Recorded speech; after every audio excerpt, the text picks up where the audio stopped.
Welcome back, brothers and sisters. I am Braden. This is Langley Outdoors Academy, and thank you for stopping by. All right, guys, the content for this evening is something that you and I know all too well. You know that pesky little gun bug? You know that thing where you have to buy one thing, and then when you buy one thing, it's buy another thing for so it has a friend. Then those things need accessories, and then you need to feed it, kind of like a horse. Kind of like that.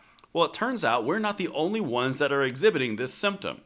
Everyone who bought a gun, well, I can't say everyone, but a large percentage of people who bought guns during the pandemic and the previous 2 years for self-defense, something that we've documented, all those new gun buyers, they're showing the exact same symptoms, that rare affliction that only happens to freedom-loving individuals. The gun bug is striking, and it's striking hard.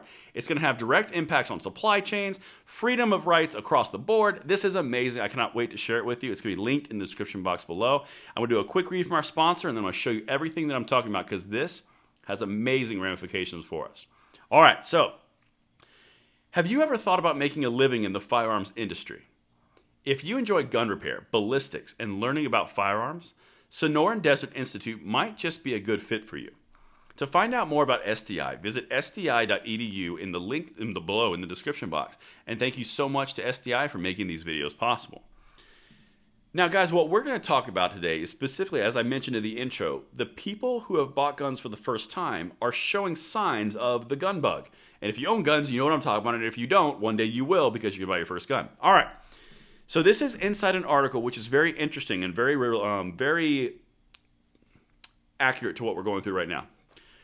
War in Ukraine helps boost gun sales in some U.S. cities. Like I said, the article is linked. But that kind of caught my attention, so let's dive in. But it's what's inside this article of who's buying guns from these gun shops that really caught my attention I want to bring to you. Now, this was posted today. Tucson, Arizona. Gun shops in some U.S. cities say sales of guns and ammunition are going up. I would agree, but I'm going to dive into that a lot further in other videos. That's not the main thing I want to do here. At Diamondback Shooting Sports, Ben Anderson says there's no single explanation for the jump. Okay, keep in mind, just to lay the table here, we've got extended supply chain issues. We've got increased demand from new gun buyers. We have existing gun buyers who are hungry for the food for said animal that we were talking about. And now we have a war in Europe. And also, we've got something else here. Check this out. He says the war in Ukraine has boosted sales of the ammunition AK-47 rifles used because those rifles and similar models are being used in the war. Very true. Completely understand that.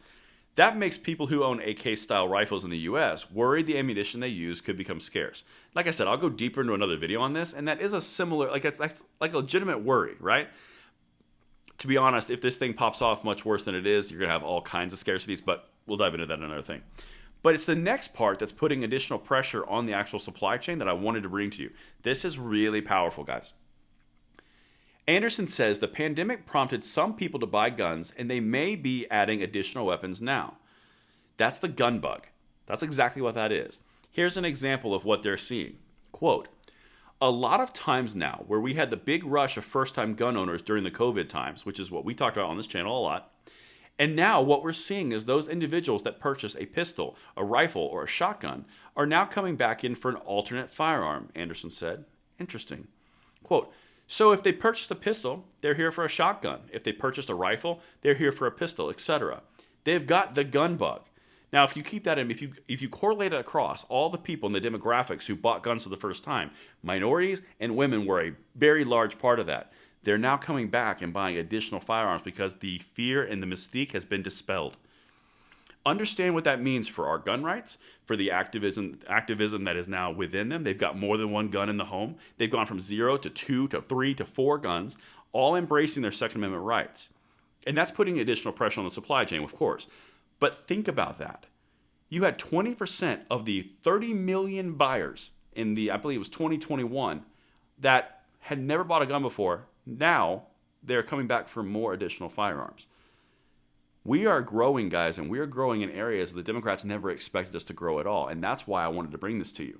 This is incredibly important. Now, what we need to do on our level, we need to foster it, we need to encourage them, and we need to make it easy and accessible for them to come back. Because what this shows, the people who bought pistols and overcame that fear now have a comfort level to come back and buy that rifle, that shotgun, or vice versa. This is incredibly important because this is how our movement will be sustained. New, fresh blood, new, fresh enthusiasm, and bringing about a different generation, which coincides nicely with passing the blessing of the Second Amendment along to the next generation. That's why I'm amped. That's why I'm excited. I'm not so excited about shortages, but I'm excited about what's causing it. Let me know what you guys think in the comments field below, and I will see you on tomorrow morning's Bullet Points. I'm Braden. See you later.